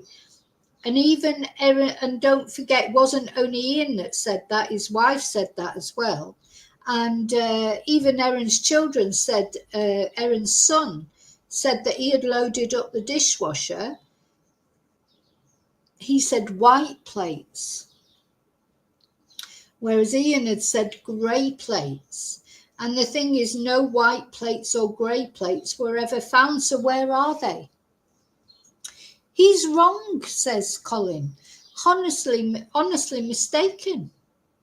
And then he reminds the jury of from Simon Patterson's testimony that she did not own many plates and that police did not find any plates matching the description when they were searching her home a week after the lunch. So she's had a whole week to get rid of those plates. And he raises a testimony of a friend of Miss Patterson's son who recalls seeing white plates. So it was white plates. So where are the white plates then?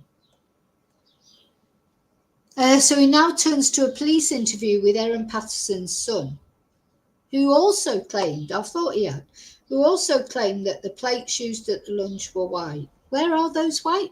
White or grey, where are they? He described the plates as 15 centimetres in diameter. That's a bit precise, isn't it? Do you know the size of your plates? With a 5 centimetre edge on them. And Mr Mandy tells the jury to ignore the size suggested by Miss Patterson's son, as that would make them very small. I don't think anybody would. Well, honestly, I don't know about you, but if you ask me, I haven't got that many plates myself, to be honest, but if you ask me what was their size, I wouldn't have a clue, to be honest. They're still their plates. They're not big plates, they're not small plates, they're medium-sized plates. What size are your plates? Do any of you know what actual size your plates are? Unless you've just bought them and, I don't know. So he tells the jury to focus instead on the colour of the plates. And he says also Miss Patterson's daughter told police the plates were white. But this is what I mean. He's proving the prosecution's point. Where were the white plates then? Like, call them white, you can call them grey. But where are they? Anyway, he says the prosecution is asking the jury to ignore the testimony of the accused, Simon, their 2 children and their son's friend, and only take Ian Wilkinson at his word that the plates had different colours. No. Well, the other people aren't saying, right, do you know what? I feel like am I cracking up or what? So the other people have said they were white plates. He's saying, no, Ian Wilkinson's saying they were grey, but neither the white plates or the grey plates were found.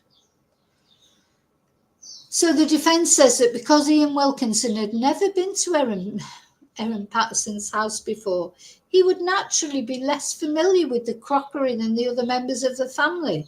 He was honestly mistaken. Well, he's more likely to notice the true colours because you know what, sometimes when you live in, if you lived in a house and you always used the pink plate, and then one day you used the grey plate, when you were trying to think about it, you might think you used the pink plate just because that's what you always used. If anyone's likely to be accurate, it'd be Ian, because he was never there. He has got nothing to judge it by. The defence barrister again tells the jury it would have been much easier for Erin Patterson to mark a non-poisoned pastry than serve it on a different coloured plate. He notes that Heather Wilkinson and Gail Patterson took plates to the table themselves without prompting from Erin. No, but they took one of the grey plates, didn't they? I expect Erin kept her plate to one side, waited till she probably said, oh, just come and take a plate, because all their plates were the same. And then her plate was probably in a separate place. So, but of course, I don't know that. That is just conjecture. So Mr Mandy turns to how much Miss Patterson ate at the lunch. She previously told the court she only ate around half of her portion, which Mr Mandy says is not contradicted by other witnesses. He says it is an inexact estimate and would be difficult to measure. How would you know if you ate exactly half or not, he asked the jury. And Mr Mandy says Miss Patterson was never asked how much of the meal she ate at hospital, and says that if she had, the prosecution would have used it as an example of incriminating conduct. Damned if you do, damned if you don't. And then he asked the jury if it's possible that Miss Patterson ate part of the same meal and did not get ill. He says that Miss Patterson reported feeling ill on Saturday evening before the other lunch guests reported feeling ill. That's strange as well. He then referenced her claim that she threw up soon after the lunch after binge eating an orange cake. He tells the jury that if his client had been lying, she would have been more specific about the contents of that vomit. Whatever. She made that up as she went along anyway. He raises the test. Oh gosh, so I'd forgotten about Dimitri. So this was Victoria's chief toxicologist, Dimitri Gerostomelos, and he cross-examined him, didn't he? Now, note, he did not bring any of these witnesses as defence witnesses. He cross-examined them at times, not all of them. There were a lot of witnesses that the prosecution brought that he did not cross-examine. But there was a couple that he cross-examined. But when it came to, his own calling his own defence witnesses, the only one he called was Erin. I think that's very relevant. So he reiterates the expert evidence that those with death cap poisoning can experience different levels of illness, including the less damaging grade one severity. And he tells the jury that, contrary to the prosecution's claims, a person may experience a less severe illness after eating the same meal as people experiencing. Do you know, this is just blah de blah de blah de blah de blah. So he then said, and I knew he was going to bring up all this, that according to the literature available, the degree of someone's illness after eating death cap mushrooms depends on how much poison was in their portion, how much they consumed, how much was absorbed by the body, weight, age, and a person's toxic response. And then he provides reasons for why Miss Patterson may not have gotten as ill. He notes the dried cat mushrooms may have been unevenly spread in the mushroom paste. Erin only ate half of her portion, but remember, Gail only ate half of her portion as well. Erin vomited after the lunch. Well, she only made that up later. She didn't say that at the time, reducing the amount in her body. Erin was over 100 kilograms at the time, and she had more body weight. Erin was younger than the rest of her lunch guests. Do you know what? I've got to put the lie thing up there. You know, this is it's just not true. She's just made it up as she's gone along. And, Mr. Mandy, and I know he's doing it because it's his job. Okay, I have to keep remembering that, but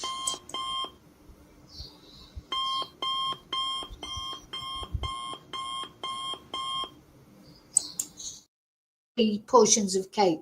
We have no evidence of that. It's all about evidence. It's only Erin's word that she threw up. And Erin is a serial liar. So why should we believe Erin? So forget that one for a start. So let's go through them.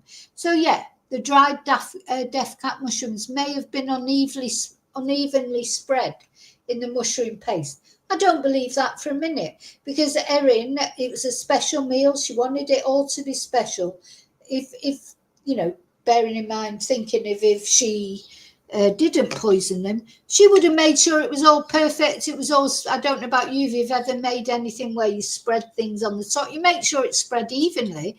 You're not going to put a load up that end and nothing up that end, are you? So that's bollocks. Oh, sorry, that's cojones. Erin only ate half of her portion. That's cojones, I think, because, there was a lot of controversy about that. Did she eat half, 3/4? She had a smaller plate, didn't she? We don't know. There's no evidence for that. She vomited after the lunch, reducing the amount in her body. No evidence for that. Now, she was over 100 kilograms at the time and had more body weight. I think we can't argue with that. And she was younger. than the rest of her lunch guests. Now, I do think this might be how Erin maybe miscalculated.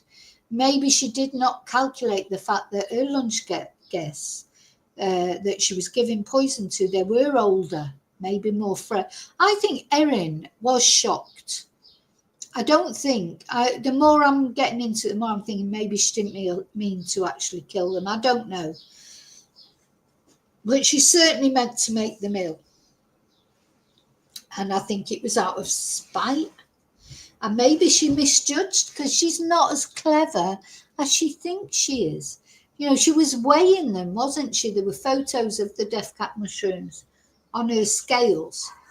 You know, maybe she was trying to judge it just so that she'd really give them maybe it was a bit of an experiment and it just went out of control. That is possible, but it's still murder. Where are we? So then they argue that it's possible she could have started experiencing symptoms earlier than her guests, and there is no evidence to suggest otherwise. And he notes that the only report the jury has of the timing of Miss Patterson's illness comes from Simon, who said he vaguely remembers her mentioning it at 4 or 4:30. Vaguely, Mr. Mandy repeats. I expect Erin started saying that she was feeling a bit dodgy before then, because she was trying to lay the ground, you know, she knew they were going to get ill. Maybe she didn't think they were going to die, but she knew they were going to get ill. And she was sort of like putting that out there. Then they looked at the possibility of a third mushroom species. And Mr. Mandy says microscopic analysis from Camille Truong at the Royal Botanic Gardens did not show death cap mushrooms residue. Well, we can discount that completely because we heard that Camille only looked through a microscope at the chopped up mushrooms. How would you be able to tell if they were death cap mushrooms? It was the mushroom pieces. So I think we can totally discount that. You know, no offense to Camille, but she looked through a microscope. She didn't test them. And he also raised the testimony of plant virology specialist David Lovelock, who found no evidence of death cap mushroom residue in the leftover food. But I don't think that was tested in a toxicology way either. However, a second mushroom species was detected in addition to button mushrooms. And Mr. Mandy tells us, it's just ridiculous, tells the jury this could suggest a third unknown mushroom species in the leftovers. Whatever. Earlier in the trial, the court heard that Dr. Lovelock's tests were more than 99% positive for death cap mushroom residue in the dehydrator. The one that Erin said she didn't have, but it turns out she threw away. Oh my God, has he still not finished? Oh God, what day are we on? Wednesday. So that's all for today, thank God. But he will continue the defence's closing arguments tomorrow morning. Oh my God. Oh my God, oh my God, oh my God. Are you all still there? I mean, do you know what? It is like, you know, you just think, crikey. You know, it goes on and on and on, doesn't it? Anyway, at some point, I'm going to put another poll up, see if anyone's changed their mind. At the moment, we're, you know, pretty much, in my chat anyway, pretty much certain that we think Erin deliberately did it. Now, as I said yesterday, if you're a person who thinks Erin is innocent, you know, don't think anyone's going to attack you for saying that. You know, everyone's entitled to their view. And, you know, it's interesting because, you know, how are the jury feeling? I mean, what really matters, of course, is what the jury thinking. Do the jury think that Erin was guilty? That's all that matters, or that's all that's going to matter. I wonder what's going through that jury's head, you know. So after Colin Mandy is finished, finally it's got to finish tomorrow, please God, or then this Friday as well. Then we've got the Justice Beale is going to give his instructions to the jury. Then the jury are going to go out for deliberation. Will it be a quick verdict? Or are they going to be, will it be a hung verdict? Won't they be able to decide? Will it be a mistrial? You know, I don't know. Yep, another marathon. Another marathon.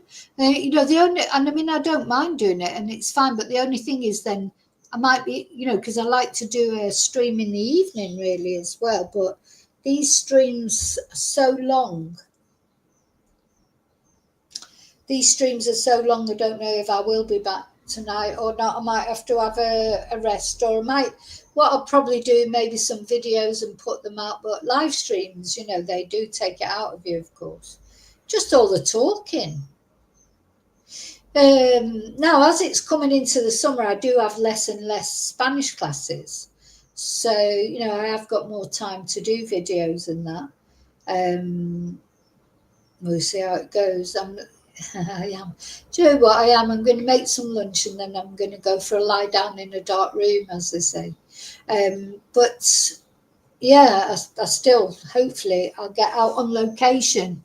That's what I want to do before the summer kicks in.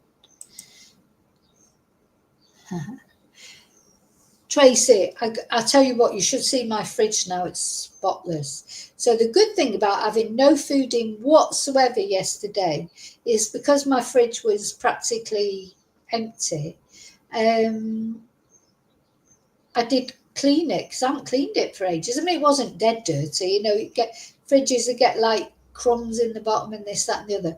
So, of course, yesterday I started off cleaning it. And as always with me, start cleaning something. Next minute, I've got the fridge out, cleaning the back of it, I'm cleaning the top of it, I'm mopping the floor behind it, I'm cleaning the wall at the back of it. Oh, so it's spotless in there now.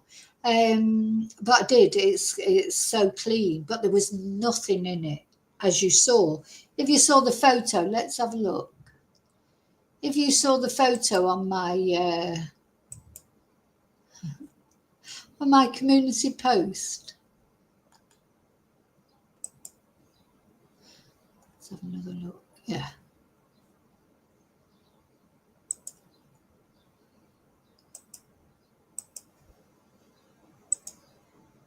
Yeah.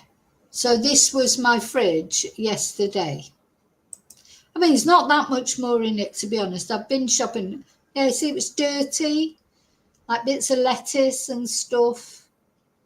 Anyway, I got in, I literally had nothing in it.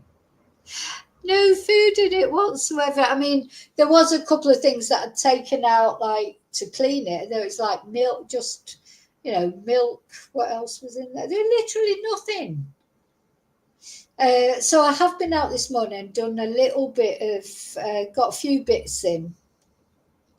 I mean, to put it this way, it was that bad yesterday. Even number one son went off and bought a bag of pasta because not only the fridge, but my cupboards and everything was empty. So it takes a lot for him to go out and buy some food. He was panicking that he might not get anything to eat. So we've been living on pasta for a couple of days, actually, because it's a bit of a long story. Been waiting for... anyway, never mind. So where was I? Oh, so yeah, I went to the supermarket this morning before classes and just bought a few bits, but I have got a supermarket shop coming tomorrow, a proper shop. So it looks better already, but it's clean as well. So I did take advantage of the fact that it was empty.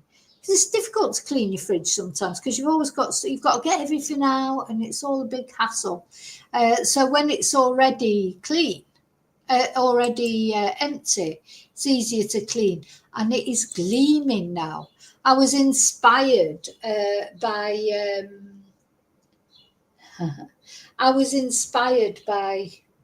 Kim, of course, who died yesterday. I think Kim's spirit was with me yesterday. You know, the lady who died, unfortunately. But having said that, she was 83. She had a long life well lived. She was a character, wasn't she? A British character.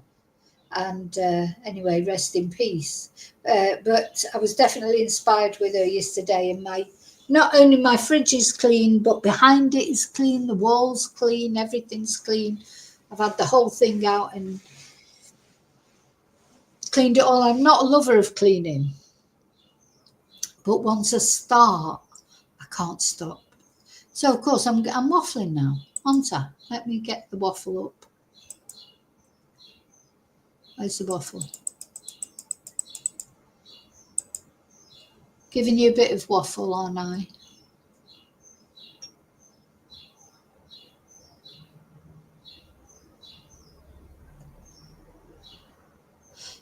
Oh, when I don't think that, I don't know if that came up. Oh yeah, it has. Yeah, David, the waffle. Have I got any more waffles? So Princess Tia is just lying down all quiet behind. Well, you know it's hot when she's quiet. She can't even be bothered barking. It's that hot, isn't it? So there you go. Yeah. Hope you're all okay. Remember to look after you, because you are the most important person. And I'm going to go now, and I will see you again very soon in the next video. I think I might finish with to cheer us up. Yeah, people like my waffling. Well, I say people like my waffling. Some people don't like my waffling. You can't please all the people all of the time, can you? That's what I've definitely discovered. But I'm going to put on the Vicky Marie Doll's House video to finish, just to make us smile. But before I go, just a little reminder, this is who it's all about. We need to look at Don, Gail, Heather and Ian. Hope you get justice.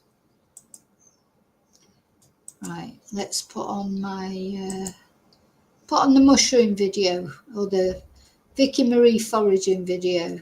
Cheer us all up. Bye.